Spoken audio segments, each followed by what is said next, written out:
On est parti de France à sac à dos et solo et on l'a fait.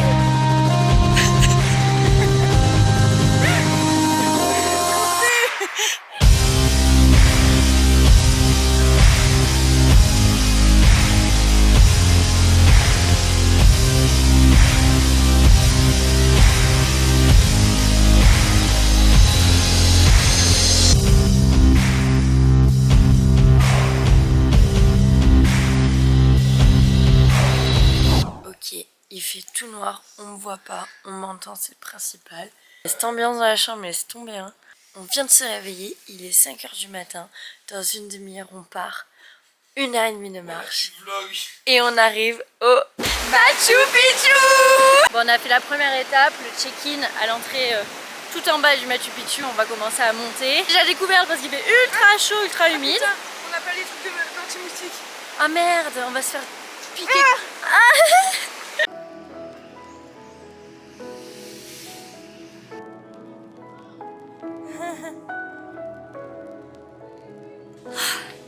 Les dernières marches. Les DER. C'est incroyable. C'est incroyable. Je suis en train de pleurer comme une madeleine. Mais c'est trop beau. C'est vraiment... C'est trop beau. On est parti de France à sac à dos et solo et on l'a fait. Coupé.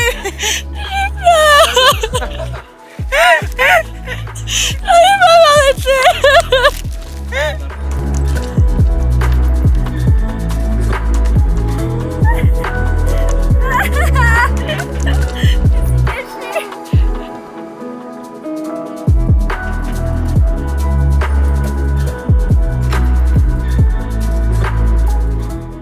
Avec le soleil vient les moustiques, on est en train de se faire démonter les jambes. Là le bus. Hola, voilà. Alors déjà on va revenir un petit peu sur la journée. Ok, c'est le blog de Fanny. Hier on a trop pleuré au Machu Picchu, c'était incroyable. Hier après le Machu Picchu. Hier on était au Machu Picchu et on est tombé en panne, merde. Non, super. on a eu un accident sur la route. Arrête, c'est pas vrai. Ce que je vous raconte parce que je me suis un peu fait couper tout à l'heure. Hier quand on est rentré du Machu Picchu, on a eu un petit accident de voiture. On a fait un petit face contre face. Les Péruviens ne savent pas conduire, c'est des toutes petites routes. À sens unique, ouais. De terre, enfin, avec des virages. C'est juste que tu peux passer qu'à une voiture. Et ils roulent comme des cinglés, ils klaxonnent dans les virages en pensant que ça va arrêter la voiture d'en face, mais l'autre voiture en face klaxonne aussi. Et puis bah... Et bien voilà. Et puis bah on fait des face to face. Il s'est fait tracter jusqu'au petit village d'après. En tout 4 heures de retard quoi. La vallée de Pisac.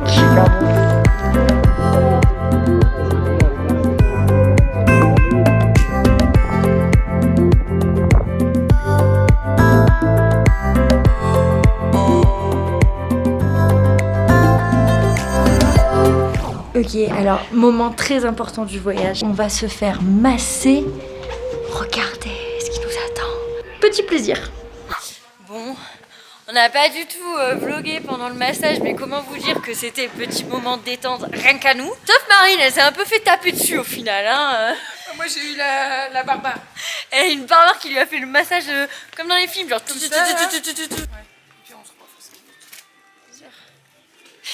Voilà la petite pause, on s'achète de l'eau parce qu'en fait on n'a pas bu de la journée et moi je le sens, j'ai un petit mal au crâne depuis cet après-midi et en fait en altitude il faut grave boire et même les 2 livres font rien en fait avec l'altitude. Bon.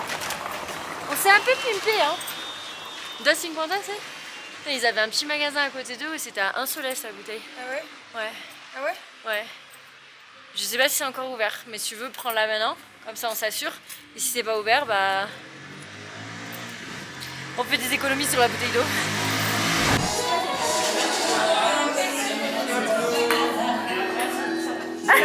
Est-ce que tu l'as? C'est vraiment nul, Marine. Hein. Vas-y, Lise. Vas-y.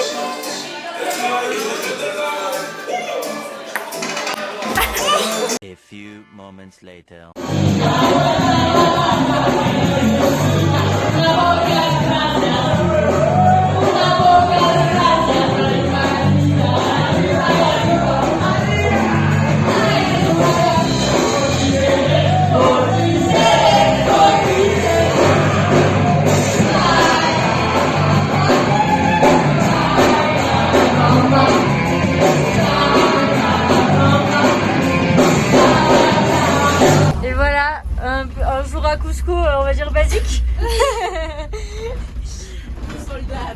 Un soldat à terre avec des pieds de Gollum. T'as raconté l'histoire de Manon? Non, putain, faut que je vous raconte. En gros, ce qui s'est passé pendant ces 2 jours, un truc de dingue. On a une copine, Manon, qui, suite à une piqûre de moustique au Machu Picchu, a tellement gratté sa piqûre qu'elle s'est mise à une bactérie dedans, dans la plaie, et ça lui a fait une infection de la peau, appelée cellulite, qui lui a fait gonfler les pieds. Mais alors comme never, elle avait des pieds de Gollum, et du coup qui a fini à l'hôpital. Heureusement tout va bien, elle est sous antibio, elle devrait sortir demain et puis suivre ce voyage Avec moi? avec Marine du coup. Je lui file un bébé qui voilà, aujourd'hui n'est plus un bébé, c'est une femme adulte. Elle sait gérer Google Maps, elle parle un peu espagnol. Un poco, mais elle s'en sort très bien maintenant. Hola hola. Voici un petit moment aéroport comme on adore. J'ai l'impression d'avoir passé ma vie dans les aéroports. Je crois que c'est le 9e avion que je prends en un mois. Mon empreinte carbone en sueur. Donc on se retrouve aujourd'hui pour un nouveau jour qui devait être le jour de mon retour en France et qui au final n'est pas du tout mon retour en France mais mon retour sur Lima où je vais y passer la nuit et demain je vais partir pour Huaraz.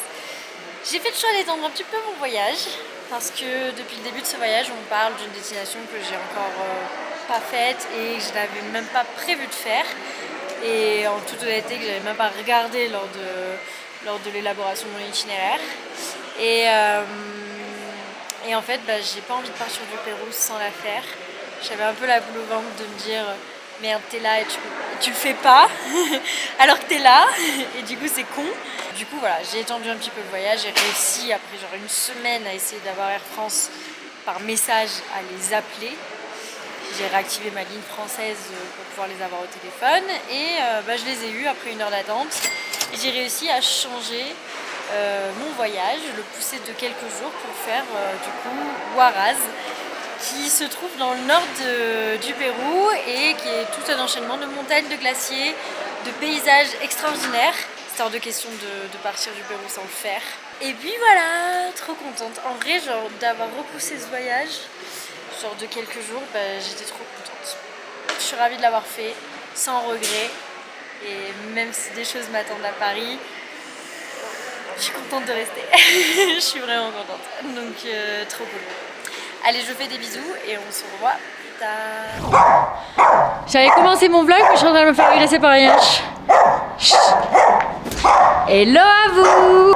On est arrivé hier à Huaraz, où on s'est reposé et aujourd'hui commence le début des randos de Huaraz.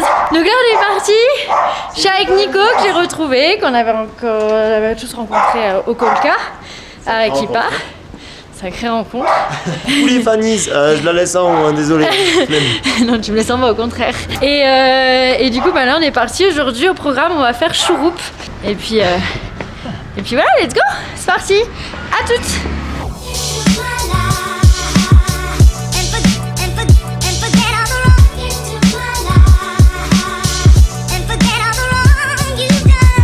Bon, on vient d'arriver au point de départ de la Laguna Chouroupe.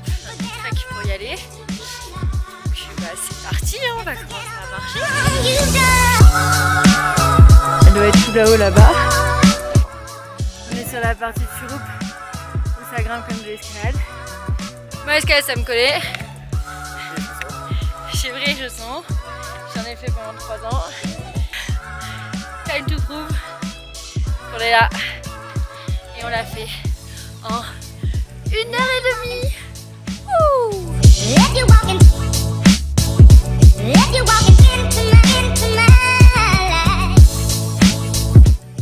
Franchement, il y a une fierté, vous savez, quand on gravit quelque chose et qu'on arrive tout en haut. Depuis le début de ce voyage, j'ai l'impression de faire que ça, gravir des montagnes.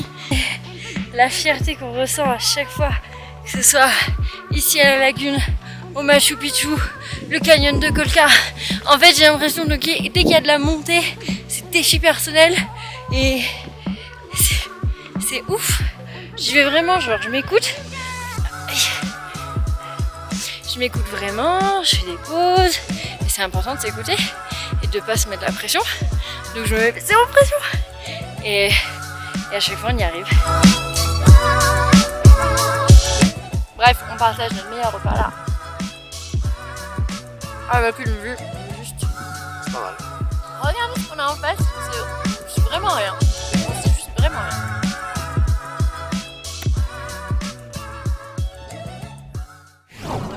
Ok, nouveau jour aujourd'hui à Huaraz. On est parti direction le glacier Patsourouri. Là je suis à côté du Périel, à côté de moi. Son fils qui fête ses 4 ans. Bon Bon, on est toujours en chemin pour le glacier, mais on s'arrête toutes les 3 minutes chrono, soit pour aller au shot, soit pour que le guide nous explique un truc. Là, je vous jure que je commence vraiment à avoir marre de faire des tours avec des guides. J'ai envie d'être en autonomie. Et bon, pour le glacier, il n'y avait pas d'autre moyen que de suivre le guide, donc on est là.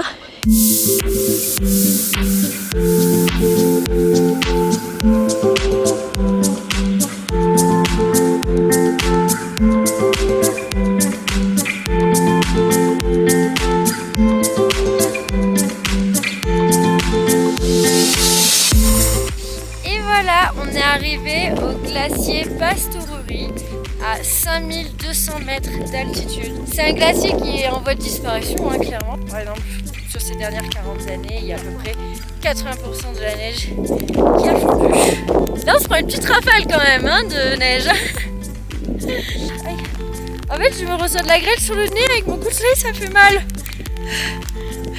Le coup de soleil que j'ai pris hier. Aïe, oh, dis.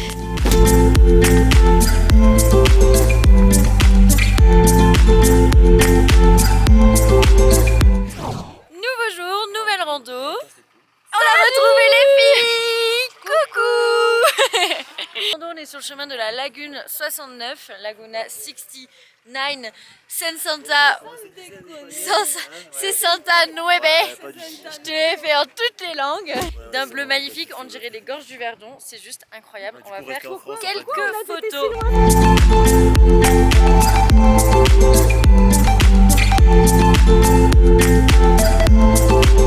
Parce que là, Nico, il m'a filé la crème.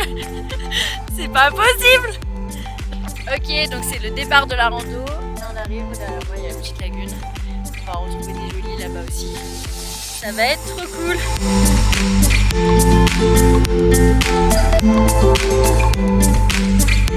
commence à faire mal. J'ai les jambes qui tremblent et tout. Bref. Ah. Allez.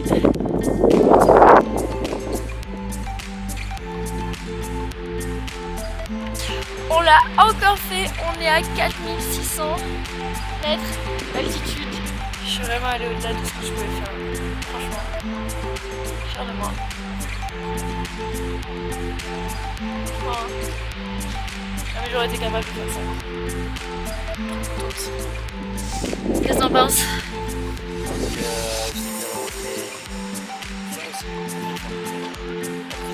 Hello tout le monde, nous voici sur l'avant-dernier jour au Pérou. C'est un triste jour aujourd'hui puisque demain soir je rentre en France. Et donc aujourd'hui, comme je disais, on est dans le transport pour la Laguna Paron. C'est une laguna qui est plutôt facile aujourd'hui puisqu'il n'y a quasiment pas de rando, quasiment pas de marche à faire. Et tant mieux parce qu'on n'en peut plus, on a les jambes en feu.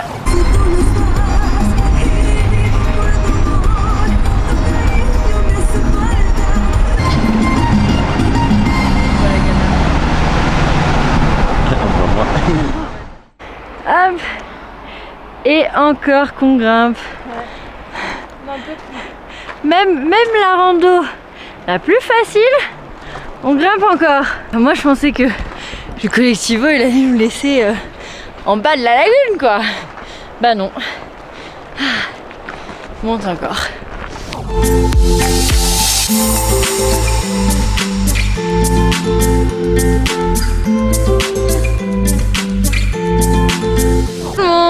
Alors aujourd'hui on se retrouve à Lima. Depuis hier où on a fait la Laguna Paron, On est rentré.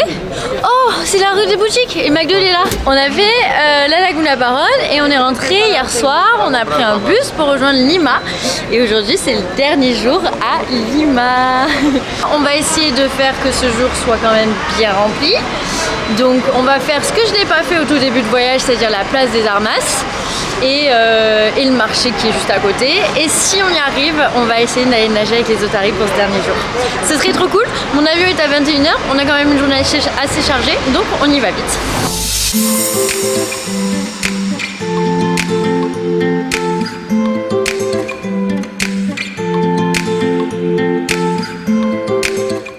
On se retrouve pas du tout avec les otaries. On a un peu failé le truc. Bah, du coup, on a fait le marché du four, mais c'est un marché qui est juste immense. Parce que là, on est en plein dedans et derrière moi, en fait, il y a plein de vestes, de t-shirts, de sweats, tous des faux de marques type Nike et des choses comme ça. J'ai même acheté un sweat Gap, qui n'est pas un sweat Gap. Mais voilà, la rue ressemble, c'est un peu... t-shirt Billabong aussi, non? La rue est immense, regardez. On va continuer ce marché du faux au cas où on trouve encore des pépitas. Toi, tu n'as plus le sou, mais moi, je suis encore au richou. Bon, on est sur la fin là. J'avoue, j'ai un peu les larmes aux yeux parce que là j'ai trop kiffé, c'était trop bien. Je vais encore me mettre à pleurer. Je suis trop émotive, putain, c'est la une chose que j'ai appris, c'est que putain je suis émotive, ouais. Mais bon. Ouais, dernières heures et puis let's go quoi. Voilà.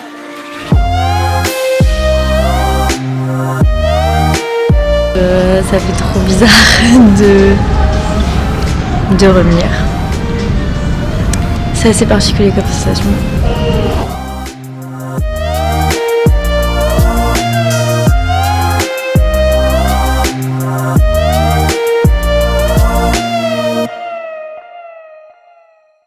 Si tu veux voir ou revoir les épisodes précédents, clique juste ici.